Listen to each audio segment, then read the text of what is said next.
इस समय आप खुद को ऐसी कई चीजों के रूप में पहचानते हैं जो आप नहीं हैं। जीवन का आपका अनुभव 100% आपकी करनी है, ये किसी दूसरे की करनी नहीं है।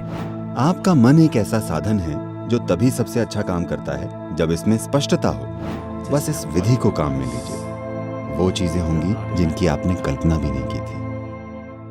अगर आपका मन या आपकी बुद्धि, आपके शरीर, आपकी अपनी विचार प्रक्रिया, आपकी अपनी भावनाओं समेत किसी भी पहचान में उलझी हुई नहीं है, तो आध्यात्मिक प्रक्रिया बहुत स्वाभाविक होगी। अगर आपकी बुद्धि किसी भी चीज के साथ उलझी हुई नहीं है, तो आपकी बुद्धि के लिए जीवन के अलग अलग आयामों की खोज करना और उनके प्रति खुलना बहुत ही प्राकृतिक होगा।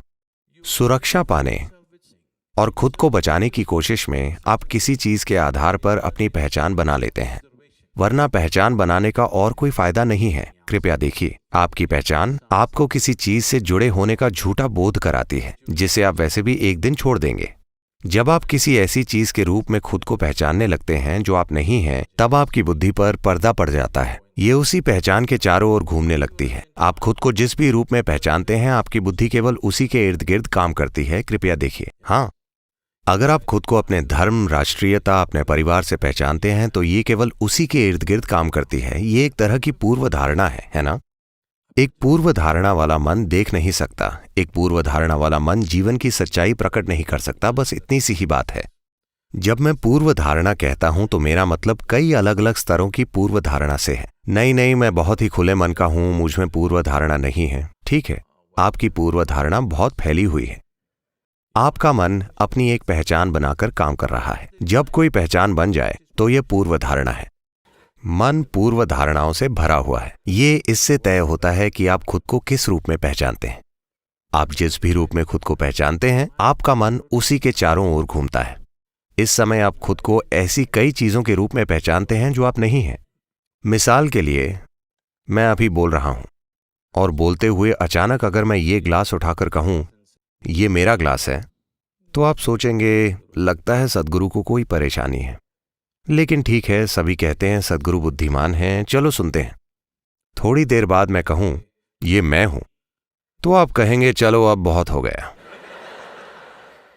ये बहुत ज्यादा है। कृपया देखिए, आपके साथ यही हुआ है। इसे समझने के कई तरीके हैं। उदाहरण के लिए, आपके सामने थाली में खाना आता है, आप कहते हैं ये मेरा खाना है, आप उसे खाते हैं और फिर कहते हैं ये मैं हूं। क्या ऐसा नहीं है? जिसे आप मेरा शरीर कहते हैं बस भोजन का एक ढेर है या नहीं? हाँ, ये वही भोजन है जो आपने खाया है ना? जो आप इकट्ठा करते हैं वो आपका हो सकता है। फिलहाल मैं इस पर बहस नहीं करूंगा, पर वो आप कभी नहीं हो सकते, है ना? हाँ, जो कुछ भी आप इकट्ठा करते हैं वो आपका हो सकता है, पर वो आप कभी नहीं हो सकता, है ना? क्या आपने अपने शरीर को कुछ समय के दौरान इकट्ठा किया है? हाँ या ना? हाँ या ना? क्या आपने मन को समय के साथ इकट्ठा किया है? हाँ, पर अभी आप दोनों चीजों को मैं कह रहे हैं, है ना? और ये यही नहीं रुकता, ये कई चीजों में फैल जाता है। आपका घर, आपकी कार, आपकी चीजें, आपका पैसा, आपके बच्चे, आपका पति, आपकी पत्नी, लाखों दूसरी चीजें, आपका धर्म, आपके विचार, आपकी धारणाएं, सब कुछ। आप ऐसी बहुत सारी चीजों के रूप में खुद को पहचानते हैं जो आप नहीं हैं। जब आप इस तरह के हो जाते हैं तो आपकी बुद्धि पर पर्दा पड़ जाता है। ये एक कमजोर बुद्धि है, उसने अपनी पैठ खो दी है। ये केवल पुरानी बकवास को दोहराती रहती है। आपने तेनाली रामकृष्ण के बारे में सुना है? तेनालीराम एक विदूषक थे। कृष्ण देवराय के दरबार में अकबर बीरबल के साथ भी ऐसी ही चीजें हुई, पर हम दक्षिण भारतीय कहानी पर ध्यान देंगे। जब कृष्ण देवराय छोटे बच्चे थे, तब कुछ राजनीतिक कारणों से उनकी मां को कुछ ही महीनों के कृष्ण देवराय को देखभाल के लिए किसी दूसरी औरत के पास छोड़कर कहीं जाना पड़ा। 18 महीनों से ज्यादा समय तक वो बच्चा मां से अलग रहा, पर उसे दूसरी महिला पाल रही थी, जिनका अपना भी एक बच्चा था जो कृष्ण देवराय से कुछ ही महीने बड़ा था। तो इस स्त्री ने कृष्ण देवराय को अपने बच्चे की तरह पाला। उन्होंने कृष्ण देवराय को अपना दूध पिलाया और वे बड़े हुए। बाद में उसकी मां ने वापस आकर कृष्ण देवराय को वापस ले लिया और उसके बाद वे एक महान शासक बने। तो वो बच्चा जो उस दूसरी स्त्री का बच्चा था, कृष्ण देवराय ने उसे हमेशा अपने भाई की तरह माना, एक बड़ा भाई, क्योंकि हमने एक ही माँ का दूध पिया है, इसलिए हम भाई हैं, वे ऐसा मानते थे। तो आभार प्रकट करने के लिए उन्होंने उस लड़के को कुछ गांव दे दिए और कहा, आप अपना राज्य बनाओ। इस देहाती को कुछ चीजें मिल गईं और कुछ ही सालों में उसने सब कुछ गंवा दिया और फिर से उसी स्थिति में पहुंच गया। कृष्णदेवराय एक बहुत बड़े सम्राट बने। फिर एक दिन ये आदमी, जो तब 30 साल से ज्यादा की उम्र का था, उसने सोचा, मेरा छोटा भाई बहुत बड़ा सम्राट हो गया है और मेरे पास कुछ नहीं है। मैं वहां जाता हूं और देखता हूं मुझे क्या मिल सकता है। और वो चला गया। कृष्णदेवराय ने उसका वैसा ही स्वागत किया जिस तरह कोई बड़े भाई का स्वागत करता है। उन्होंने उसे सभी तरह के सम्मान दिए, सारी आवभगत की और दरबार में एक स्थान दिया। वो ये सब देखता रहा। कृष्णदेवराय के दरबार में बहुत शानदार प्रतिभाओं का जमावड़ा था।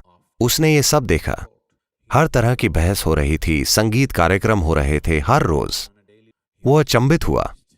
और सबसे बढ़कर तेनालीराम एक बहुत ही बुद्धिमान सहायक था। फिर उसने कृष्णदेवराय से अपना दुखड़ा रोया।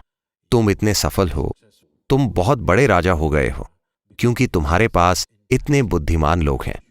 काश मेरे पास भी ऐसे ही लोग होते, तो मैं भी बहुत बड़ा राजा होता।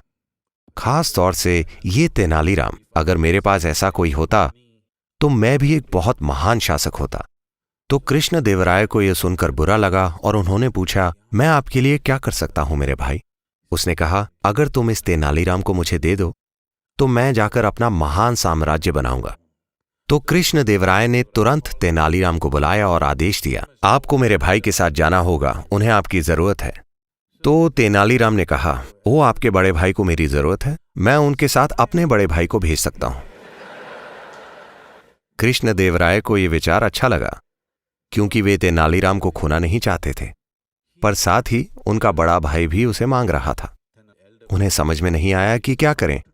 ओह, वाकई आपका बड़ा भाई है, मुझे नहीं पता था। हाँ, मेरा एक बड़ा भाई है, मेरे बड़े भाई को आपके बड़े भाई के साथ भेज देते हैं। तो उन्होंने जाकर उस व्यक्ति से पूछा, तेनालीराम का बड़ा भाई आपके साथ जाने के लिए तैयार है, क्या यह ठीक है? तो उस मूर्ख ने सोचा, अगर तेनालीराम इतना बुद्धिमान है तो उसका बड़ा भाई। उसने कहा, ठीक है। अगले दिन उसे जाना था और एक बड़ी विदाई आयोजित की गई।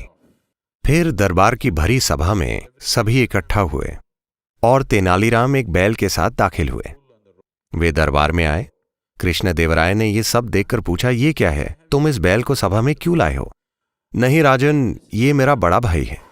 उन्होंने कहा, क्या बकवास है, तुम क्या कहने की कोशिश कर रहे हो? नहीं, हम दोनों ने एक ही मां का दूध पिया है।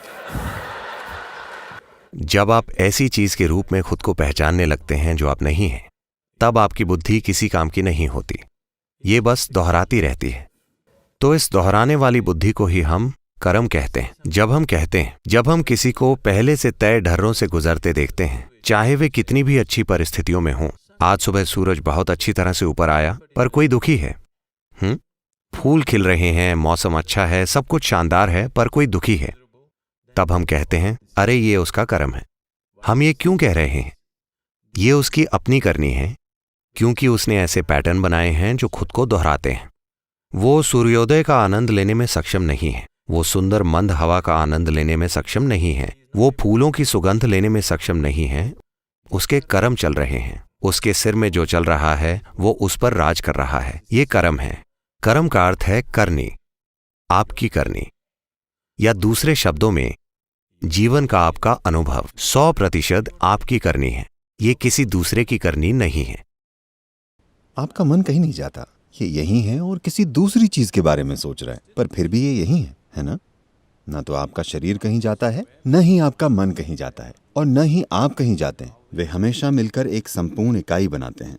अगर आप कोई चीज करना चाहते हैं तो आपको कुछ ऐसा करना होगा जो उन सभी के लिए काम करे। आप इन्हें अलग अलग नहीं संभाल सकते, इसे अलग से उसे अलग से। वे हमेशा एक साथ होते हैं, है ना? आपका मन कहीं नहीं जाता। क्या आपने इसे खो दिया है?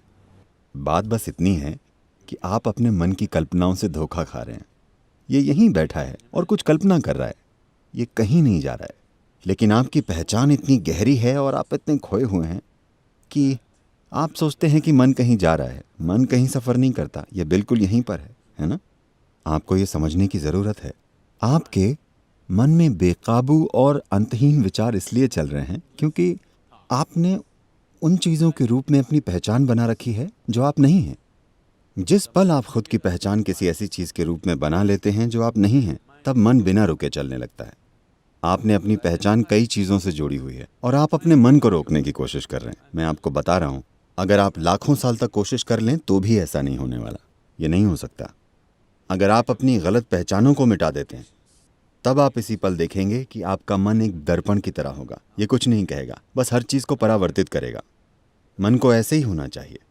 आपका मन एक ऐसा साधन है जो तभी सबसे अच्छा काम करता है जब इसमें स्पष्टता हो, है ना? ऐसा ही है ना? आपका मन यहाँ हर तरह की काल्पनिक चीज़ों के बारे में सोचने के लिए नहीं है। वो जीवन में एक भटकाव है। आपका मन आपको जीवन में स्पष्टता और गहराई देने के लिए है। लेकिन अभी आपका मन बस उलझन का एक भारी पुलिंदा है, सिर्फ इसलिए क्योंकि आपने कई ऐसी चीज़ों के रूप में अपनी पहचान बना ली है जो आप नहीं हैं, और अब आप इसे रोकने की कोशिश कर रहे हैं। इसे रोक कर रखने का कोई तरीका नहीं है। आपने बहुत बुरा खाना खाया और अब आपके पेट में गैस बन गई। आप उसे रोक नहीं सकते। आपने खराब खाना खाया है, नतीजा आ गया है। आपने गलती की कि कई चीज़ों के साथ अपनी पहचान जोड़ ली। अब ये लगातार चलता जा रहा है। आप इसे रोक नहीं सकते। इससे कोई फर्क नहीं पड़ता कि आप क्या करते हैं। आप भगवान के बारे में सोचिए। भगवान खुद आपको कई जगहों पर ले जाएंगे। अब आप यहाँ बैठे हैं और ध्यान करने की कोशिश कर रहे हैं, पर आप सोच रहे हैं कि अपने बार या रेस्टोरेंट या दोस्त या सिनेमा या किसी और चीज़ के बारे में। अब लोगों ने आपसे कहा भगवान के बारे में सोचो, सब ठीक हो जाएगा। अगर आप राम या कृष्ण के बारे में सोचते हैं तो आप पाएंगे आप राम के साथ सिनेमा जाएंगे। मन की प्रकृति ही ऐसी है। राम खुद आपको बार में ले जाएंगे, राम खुद आपको रेस्टोरेंट ले जाएंगे। आप इसे रोक नहीं सकते क्योंकि आपने खुद उन चीज़ों के रूप में अपनी पहचान बना रखी है जो आप नहीं हैं। कोई तरीका नहीं है इसे रोकने का। तो यहाँ जो किया जा रहा है वो आपके मन को काबू में करने के लिए नहीं है। ये उस बारे में जागरूकता लाने के लिए है कि आप क्या नहीं हैं। अभी सबसे पहले आपकी सबसे बुनियादी पहचान आपका शरीर है। आपने पहचान बना रखी है अपने शरीर, अपने कपड़े, अपने हेयर स्टाइल और अपनी दाढ़ी के रूप में भी, है ना? बहुत गहरी पहचान है ना? आपकी पत्नी, आपके बच्चे, आपका परिवार, आपकी शिक्षा, आपका धर्म, अनगिनत आधारों पर पहचाने। इन सभी पहचानों के साथ आप एक शांत मन चाहते हैं। ऐसी कोई चीज़ नहीं होती। यही कारण है कि हमने आपको शून्य नाम की एक आसान विधि दी है जिसमें आप मन से थोड़ी दूरी पैदा करते हैं। एक बार जब दूरी बन जाती है तो अगर ये बकबक करने वाला मन भी हो तो भी फर्क नहीं पड़ेगा। आप मन से अलग रहेंगे। एक बार जब आप मन से अलग हो जाते हैं तो आप सारी पहचानों से भी अलग हो जाते हैं। Because it's the mind which manufactures identifications, isn't it? क्योंकि मन ही पहचान पैदा करता है ना? तो हर तरह की चीज़ें मत सोचिए, बस इस विधि को काम में लीजिए। तब चीज़ें होंगी, वो चीज़ें होंगी जिनकी आपने कल्पना भी नहीं की थी।